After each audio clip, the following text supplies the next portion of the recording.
کہتے ہیں نا، کسی میں نقص نکالنے کے بجائے ہمیں اپنی اصلاح کی فکر کرنی چاہیے، دوسروں کی فکر نہ کریں۔ لیکن اس کا یہ مطلب نہیں کہ ہم دوسروں کی فکر بالکل چھوڑ دیں۔ معاشرے کے حالات اور موجودہ دور کے چیلنج کا حل نکالنا، ان کی اصلاح کرنا، امت کا خیر خواہ بننا، یہ بھی دین کا اہم فریضہ ہے۔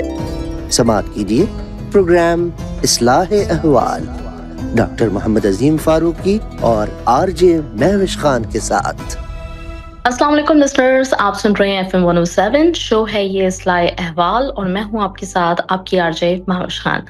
میرے ساتھ موجود ہیں ڈاکٹر محمد عظیم فاروقی صاحب، اور آج بھی ہم نے بہت ہی ایک اہم ٹاپک پہ بات کرنی ہے۔ آج انشاءاللہ تعالی ہم اپنے شو میں جانیں گے کہ ریاست مدینہ بطور مثالی فلاحی ریاست کیسے ہے، اور جو موجودہ اصول حکمرانی ہے اس کے بھی ہم کچھ دیکھیں گے، اس کا بھی پیش نظر وغیرہ۔ تو انشاءاللہ تعالی ڈاکٹر صاحب اس سلسلے میں ہماری رہنمائی کریں گے، ہمیں اس ٹاپک کے حوالے سے اچھی طرح سے سمجھائیں گے۔ تو اپنے شو میں کرتے ہیں ویلکم ڈاکٹر صاحب کو۔ السلام علیکم ڈاکٹر صاحب، کیسے ہیں آپ؟ وعلیکم السلام ورحمۃ اللہ علیہ، اللہ کا شکر الحمدللہ۔ جی الحمدللہ، ماہ سیام کی برکتیں پوری امت مسلمہ الحمدللہ حاصل کر رہی ہے، اور ہم بھی خوش نصیب ہیں کہ ان حسنات و برکات کو سمیٹنے میں، اور وہ بھی نیشنل ریڈیو قطر اور آپ کے تعاون سے اس میں اور زیادہ مہمیز لگی ہوئی ہے، اور زیادہ سے زیادہ برکتیں سمیٹنے کا اللہ موقع دے رہا ہے۔ مخلوق تک خیر کی باتیں پہنچانے کا بھی ہم ذریعہ بن دیں۔ زبردست۔ اچھا، آج جو ہمارا ٹاپک ہے اس کے حوالے سے پہلا سوال جو میں آپ سے کرنا چاہوں گی وہ یہ کہ سب سے پہلے تو کہ ہم ریاست مدینہ کا ذکر سنتے ہیں تو میں جاننا چاہوں گی کہ ریاست سے کیا مراد ہوتی ہے، اور اس کے کون سے اہم اجزاء ترکیبی ہیں، اور پھر فلاحی اور غیر فلاحی ریاست میں بنیادی طور پہ فرق کیا ہوتا ہے؟ بسم اللہ الرحمن الرحیم۔ یہ اصل میں تھوڑا سا ایک اعتبار سے ٹیکنیکل ٹاپک بھی ہے، کیونکہ اس میں بعض اصطلاحات بھی آ جاتی ہیں، لیکن وہ دقیق اصطلاحات اور ٹرمز اور ٹرمینالوجیز میں گئے بغیر جو ہے نا، میں سادہ اور عام فہم طریقے سے جو قرآن و سنت کی روشنی میں ہمیں رہنمائی ملتی ہے، تو ریاست بیسیکلی ایک ادارہ ہے۔ یہ جب لوگ مل جل کر کسی قانون اور ضابطے کے تحت کسی قانون کی، کسی آئین کی، کسی دستور کی پاسداری کرتے ہوئے کسی مخصوص علاقے میں جب لوگ جو ہیں وہ ایک نظام حکومت بنا کر اپنی زندگی گزارتے ہیں اور وہ آزاد اور خود مختار ہوتے ہیں، تو اس کے لیے یہ لفظ ریاست کا یا اسٹیٹ کا جو ہے وہ استعمال ہوتا ہے۔ تو بنیادی طور پہ اس کے اجزاء ترکیبی کو 4 بنیادی اجزاء میں تقسیم کیا جاتا ہے کہ سب سے پہلے اس کے لیے آبادی ضروری ہے، کیونکہ درختوں، پہاڑوں یا سمندروں، دریاؤں کو ریاست نہیں کہتے۔ اس میں بنیادی جو رکن ہے وہ انسان ہے۔ مین از اے سوشل اینیمل، انسان معاشرتی حیوان ہے، کیونکہ انسان کی جو ضروریات زندگی ہیں اور اس کی خواہشات ہیں وہ تنہا ان کو حاصل نہیں کر سکتا، بلکہ وہ ایک آئیڈیل اسٹیٹ جو ہے، پلیٹو نے، ہم جس کو افلاطون کہتے ہیں، اس نے کہا تھا کہ مثالی ریاست جو ہے وہ انسانوں پہ مشتمل ہوتی ہے، اور انسان مدنی و طبع ہے، اس کی ضروریات اور خواہشات اتنی زیادہ ہیں کہ وہ ان کو تنہا حاصل نہیں کر سکتا، بلکہ اس نے کہا کہ یا تو کوئی حیوان ہوگا یا کوئی دیوتا ہوگا۔ اس دور میں یہ دیوی دیوتاؤں کا بھی وہ ایک تصور رکھتے تھے کہ جو تنہا زندگی گزار سکے، ورنہ انسان جو ہے اس کو انسانوں کی ضرورت ہے، انسان کا دارو ہے۔ تو پہلی ضرورت اس میں آبادی ہے، انسان ہے، پاپولیشن ہے۔ دوسرا پھر اس کے لیے علاقہ ضروری ہے، کوئی ٹیریٹری ہو، کوئی زمین ہو، کوئی ایسی جگہ ہو جہاں وہ اپنی زندگی گزار سکیں، وہ وہاں اپنی رہائشیں بنا سکیں، وہ اپنی تجارت کا نظام چلا سکیں، وہ زراعت اگر کرتے ہیں ان کو کھانے پینے کی ضرورت ہے، روٹی کپڑے مکان کی ضرورت ہے، اور وہاں پہ وسائل زندگی میسر ہوں۔ اس علاقے کے اوپر وہ رہائش پذیر ہوں، جس کو لفظ مدینہ بھی اس کے لیے استعمال کیا جاتا ہے، یعنی ایک شہر ہو۔ تو دوسری اس کی بنیادی ضرورت ہوتی ہے علاقہ جو ہے، زمین جو ہے وہ جتنی زرخیز ہو، جتنی بہتر ہو، جتنے اس کے اندر نیچرل منرلز ہوں یا قدرتی معدنیات اور لوگوں کی سہولت کے لیے وہاں ٹرانسپورٹ کا بھی انتظام ہو سکے، رہنے سہنے کا بھی انتظام ہو سکے، یعنی ایک انسانی جو ایکٹیویٹیز ہیں جہاں پہ آسانی سے جو ہے وہ سارا انجام دی جا سکے۔ تو تیسری پھر اس کے لیے ضرورت اس کو کہتے ہیں ایک سسٹم ہو، جس کو لفظ حکومت یا گورنمنٹ استعمال کیا جاتا ہے، کہ ایک آرگنائزیشن ہو، ایک قانون ہو، ضابطہ ہو، وہاں جس کی لاٹھی اس کی بھینس والا حساب نہ ہو، وہاں انسانوں کے زندگی کا تحفظ ہو، ان کی جان کا تحفظ ہو، ان کے مال کا تحفظ ہو، ان کو آزادی رائے حاصل ہو، وہ اپنی صلاحیتوں کو بروئے کار لا کر بہتر سے بہتر ایک معیار زندگی جو ہے وہ قائم کر سکے، اور اسی طرح دیگر جو ریاستیں ہیں ان کے ساتھ روابط کے لیے بھی کوئی ضابطہ ہو، جس کو کچھ انٹیریئر میٹرز ہوتے ہیں اور کچھ جو ہے وہ ایکسٹرنل میٹرز ہوتے ہیں، جس کو ہم فارن پالیسی کہتے ہیں، اور ایک انٹیریئر پالیسی ہوتی ہے۔ ان لوگوں کی بھی ساری ضروریات کو پیش نظر رکھتے ہوئے قانون ضابطے بنائے جائے، اور بیرونی دنیا سے بھی برادرانہ اور خوشگوار تعلقات یا ان سے مدد امداد لینے دینے کے بھی کوئی اصول اور ضابطے جو ہیں وہ بھی قائم ہوں۔ تو یہ سارا نظام جو ہے وہ حکومت سارا انجام دیتی ہے۔ حکومت کے پھر آگے 3 بنیادی پھر حصے بنا دیے جاتے ہیں، جن میں جو ہے وہ ایک انتظامیہ ہوتی ہے جو سارے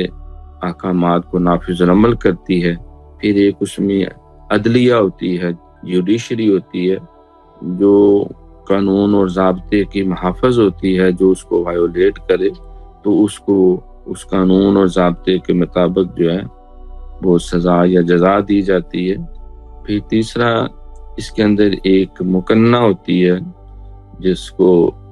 جو ہے وہ لیجسلیچر کہتے ہیں، یعنی جو قانون سازی کرتی ہے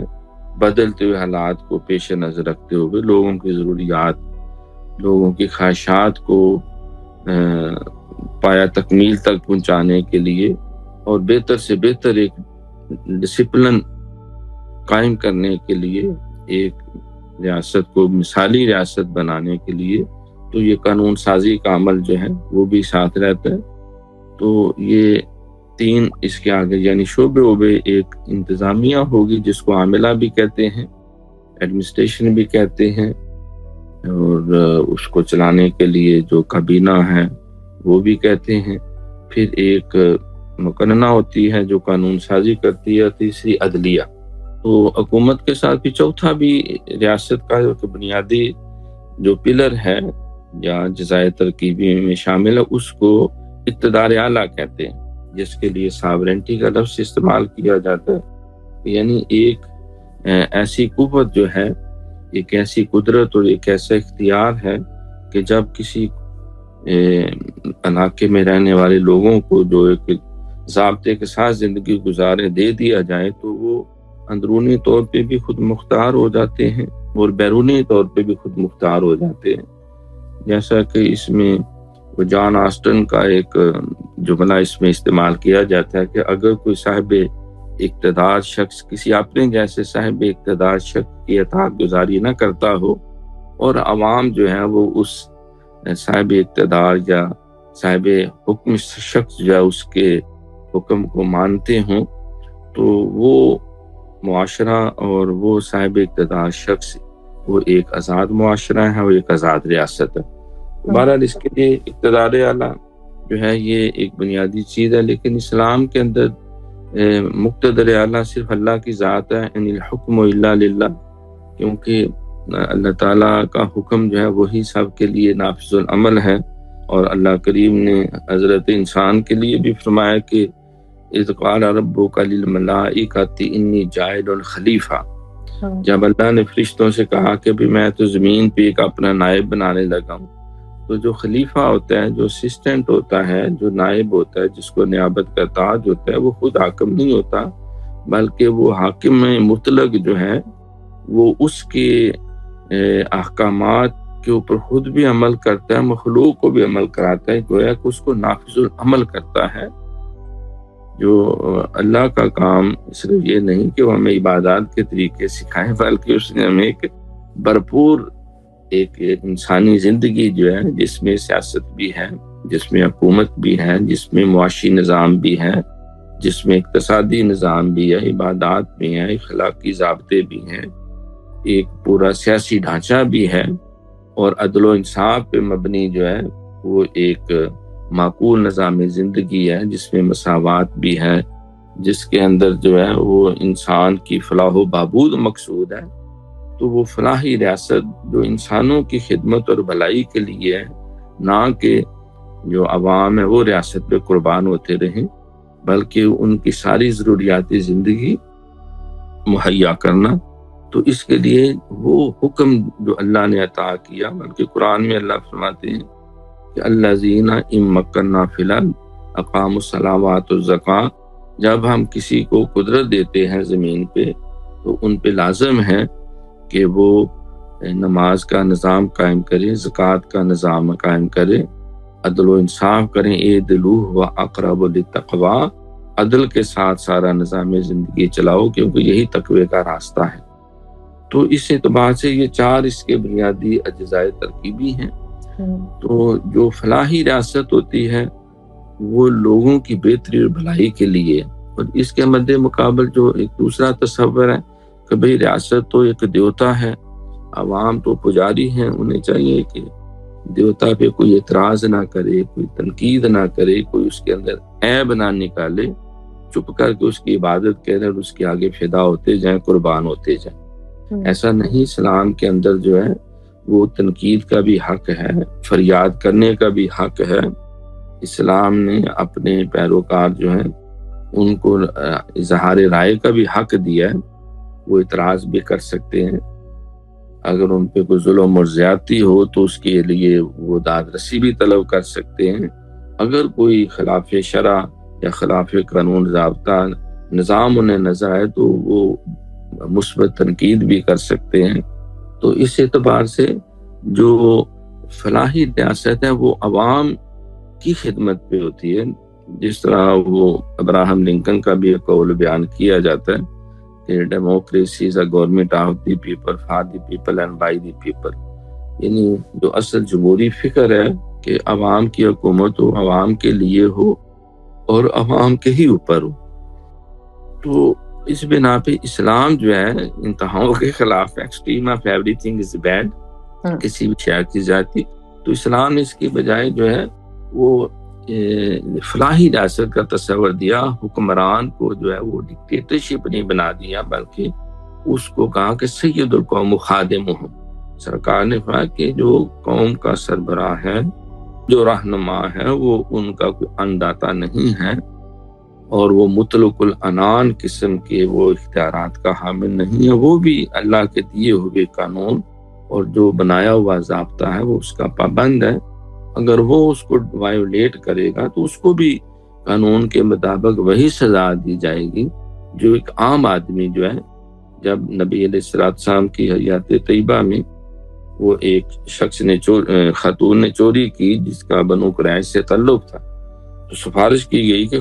خاندان کی بدنامی ہوگی تو اس کو لے دے کے چھوڑ دے۔ سرکار نے فرمایا تم سے پہلے معاشرے قومیں اسی لیے تباہ ہوئیں کہ اگر کوئی صاحب قدرت اور اختیار اور مال وہ اگر کوئی جرم کرتا تو لے دے کے چھوڑ دیتے، اور غریب کرتا تو اس پہ وہ حد نافذ کر دیتے، اس کو ٹکی پہ چڑھا دیتے، اسی لیے معاشرے اور ریاستیں تباہ ہوئیں۔ خبردار اگر میری اپنی بیٹی سیدہ فاطمہ زہرا رضی اللہ عنہا وہ بھی چوری کرتی تو میں اس کا بھی ہاتھ کٹوا دیتا۔ تو نبی علیہ السلام یہ ایک فلاحی ریاست عوام کی جو خدمت کے لیے ہے، اور غیر فلاحی جو عوام کو لتاڑنے کے لیے اور ان کو کیڑوں مکوڑوں کی طرح اور ان پہ کو جانوروں کی طرح ہانکنے کے لیے ہے. تو اسلام نے ہمیں فلاحی ریاست کا تصور دیا ہے. فلاحی اور غیر فلاحی ریاست کے اس بنیادی کنسیپٹ جو ہے اس کو پیش نظر رکھنا ضروری ہے. بہت زبردست. اچھا، ریاست مدینہ کو یقیناً ایک مثالی فلاحی ریاست کہا جاتا ہے نا، تو اس کے جو اوصاف ہیں، جو اس کے پہلو ہیں، ان کے بارے میں ذرا ہمیں بیان کیجیے. دیکھیں، جب ہم نے یہ کہا کہ اسلام فلاحی ریاست کا کنسیپٹ دیتا ہے تو اس میں ہمیں لا محالہ قرآن و سنت کو ہی اپنا مقتدار رہنما بنانا پڑے گا، اور قرآن مقدس کو ہی ہمیں ایک اتھارٹی ماننا پڑے گا. تو ریاست مدینہ جو ہے وہ اللہ کے احکامات کے اوپر جو قائم ہے. قرآن پاک میں دیکھو 2 ٹوک ہیں، لفظ جس کا علامہ اقبال نے بھی ترجمہ کیا. پہلے کہا جلال پادشاہی ہو کہ جمہوری تماشا ہو، جدا ہو دین سیاست سے تو رہ جاتی ہے چنگیزی. اور پھر کہا کہ سروری زیبا فقط اس ذات بے ہمتا کو ہے، حکم رہا ہے ایک وہی باقی بتانے آزری. کہ حکم دینے کا اختیار صرف اللہ کے پاس ہے، یا اللہ کے اس قانون کی جو وضاحت و تشریح جو اللہ کے حکم کے مطابق اللہ کے نبی نے کی، اس کو ہم بنیاد بنائیں گے. اور اس نبی کے احکامات پہ جس طرح حضور علیہ السلام نے خود عمل کیا، صحابہ سے عمل کرایا، امت مسلمہ نے اس کو تسلیم کیا، جس کو پھر ہم اجماع امت کہیں گے، وہ ہوگا. اور وہ سارا نظام جو ہے وہ عدل و انصاف پہ مبنی ہے. قرآن میں اللہ نے 2 ٹوک فرمایا کہ یا ایھا الذین آمنوا لا تقدموا بین یدی اللہ و رسولہ، اے ایمان والو تم اللہ اور اس کے رسول کے حکم سے پیش قدمی نہ کرو. اور یہ بھی فرمایا کہ من لم یحکم بما انزل اللہ فاولئک هم الظالمون، وہ لوگ جو اللہ کے حکم کو پس پشت ڈال دیتے ہیں، اس کو چھوڑ کر وہ اپنا حکم چلانا چاہتے ہیں، اپنی مرضی مسلط کرنا چاہتے ہیں، وہ تو لوگ ظالم ہیں. ایک جگہ فرمایا وہ تو لوگ مشرک بھی ہیں، یعنی اللہ کے قدرت اور اختیار کے اندر وہ تصرف کر رہے ہیں، گویا کہ شرک کر رہے ہیں. اللہ تعالیٰ نے 5 نمازوں کا کہا تو 5 ہی رہیں گی،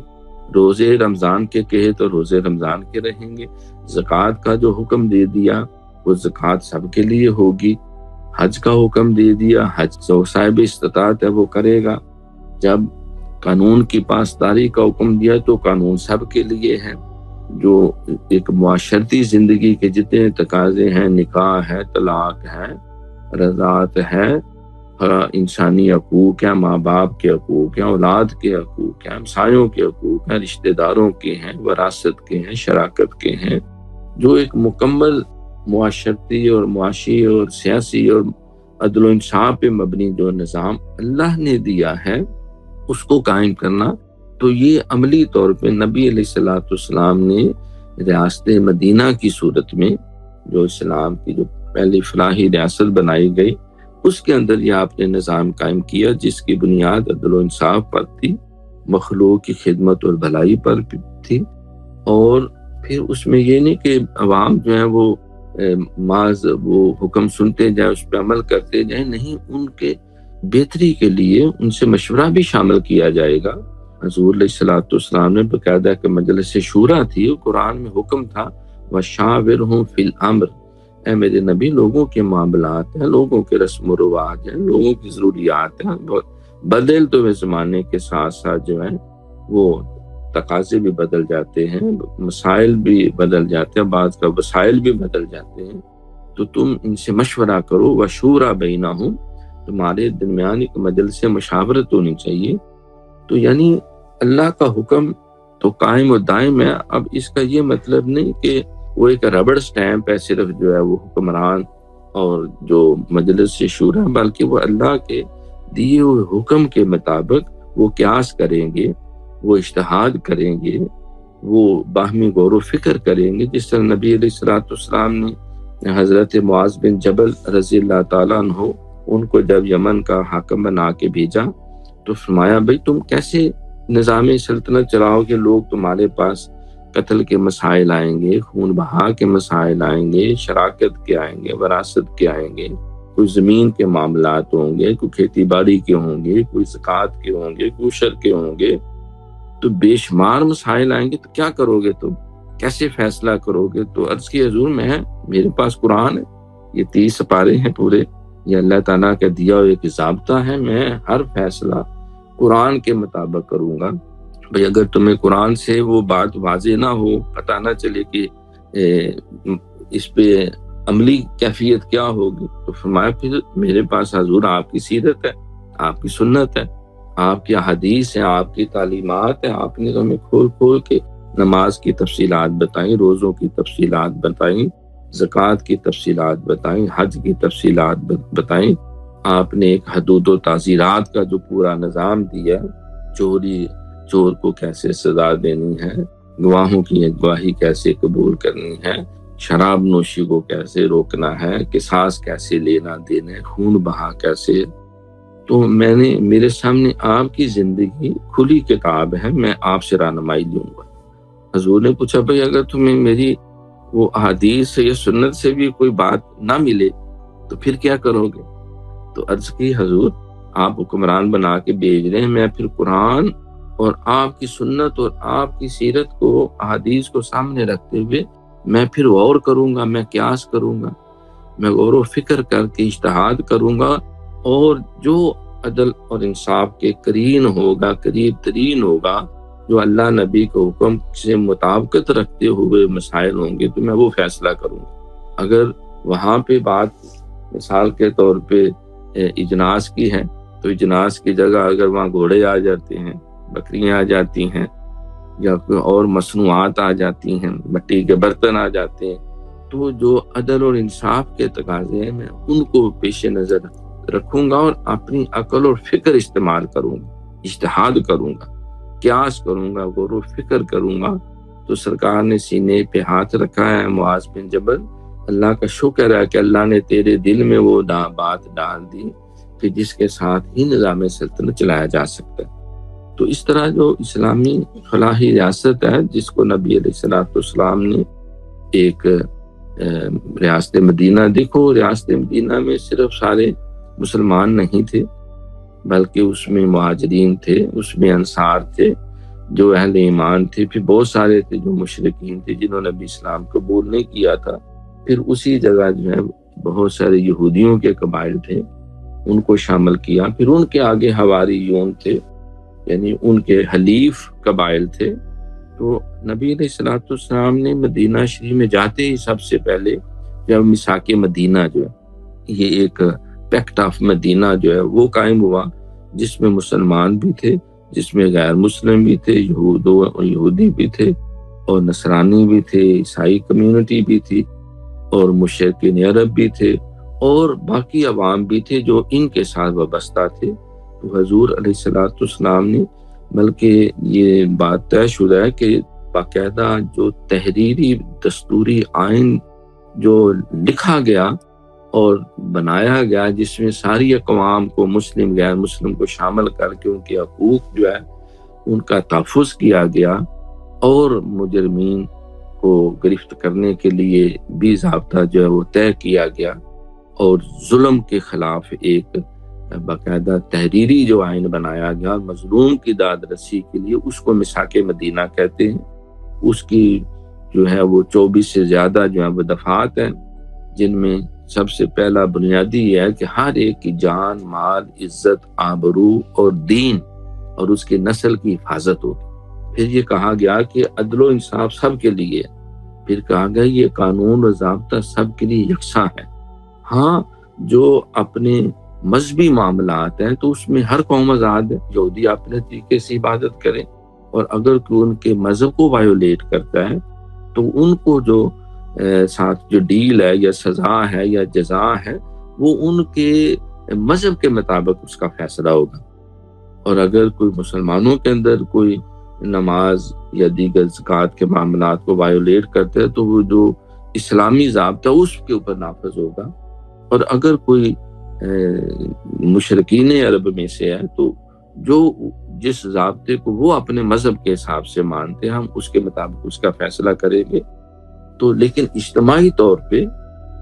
سب کی جان مال عزت کا تحفظ ہوگا۔ پھر آپ نے بھی اس میں ایک خاص نقطہ رکھا کہ جو کسی قبیلے کا سردار ہے یا کسی علاقے کے اندر جو ذمہ دار شخص ہے وہ امن و امان قائم رکھنے کا ذمہ دار ہے، یعنی کیونکہ اس کی ایک حیثیت ہے، قبائلی نظام تھا،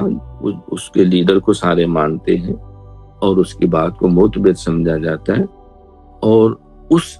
کو وہ ذمہ دار ہوگا کہ امن و امان قائم رکھیں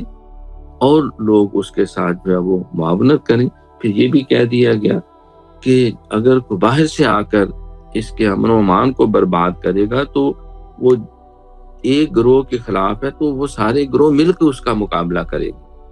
یعنی یہ نہیں ہے کہ اس کو آزاد چھوڑ دیں گے کہ کوئی آئے اور آ کے یہودیوں کو تباہ کر دے یا مسلمانوں کے اوپر قریش چڑھ دوڑے اور باقی جو ہے وہ سائلنٹ اسپیکٹیٹر بن کے تماشائی ہوں۔ نہیں، سارے مل کے اس ریاست کا دفاع کریں گے، اس کی بھلائی کے لیے اپنے وسائل صرف کریں گے، سارے اخراجات جو ہے امن و جنگ میں مشترکہ ہوں گے اور ہر ایک شخص جو ہے وہ پورے طور پر آزادی کے ساتھ جو ہے وہ ایک پرسکون زندگی گزار سکے گا۔ اور جو اجتماعی مسائل ہیں، پھر یہ بھی بات تھی کہ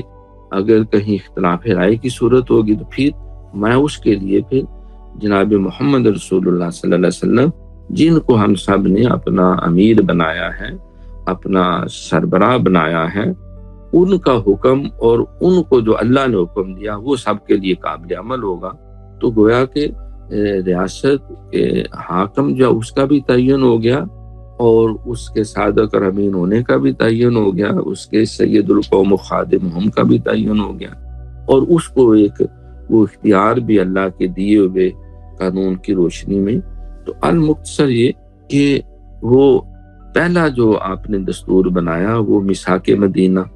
پھر مسلمانوں کو قریب رکھنے کے لیے مواخات مدینہ جو اسلامی تصور قومیت ہے،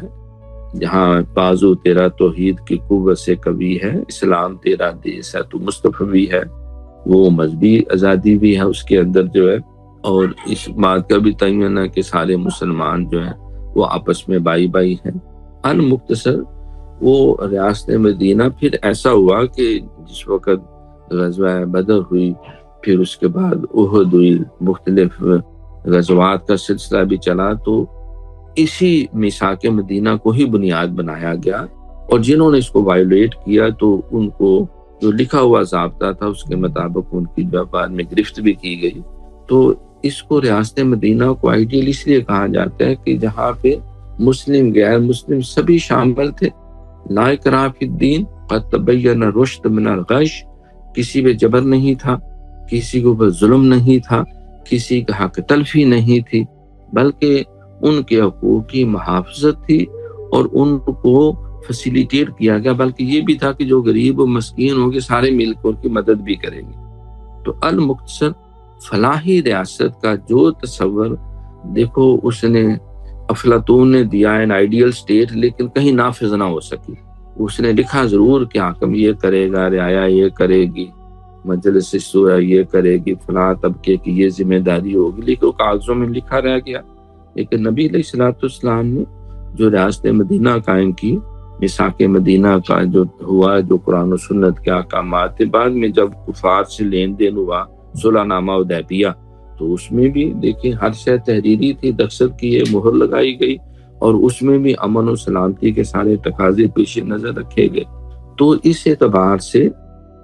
حضور علیہ الصلوۃ والسلام نے ایک بھرپور اسلامی معاشرہ بھی قائم کیا اور اسلامی ریاست بھی قائم کی، اور اس کے مطابق نظام بھی چلایا، اور یہ پھر کاغذوں میں نہیں رہی۔ صدیق اکبر رضی اللہ تعالیٰ عنہ، فاروق اعظم رضی اللہ تعالیٰ عنہ، عثمان غنی رضی اللہ تعالیٰ عنہ،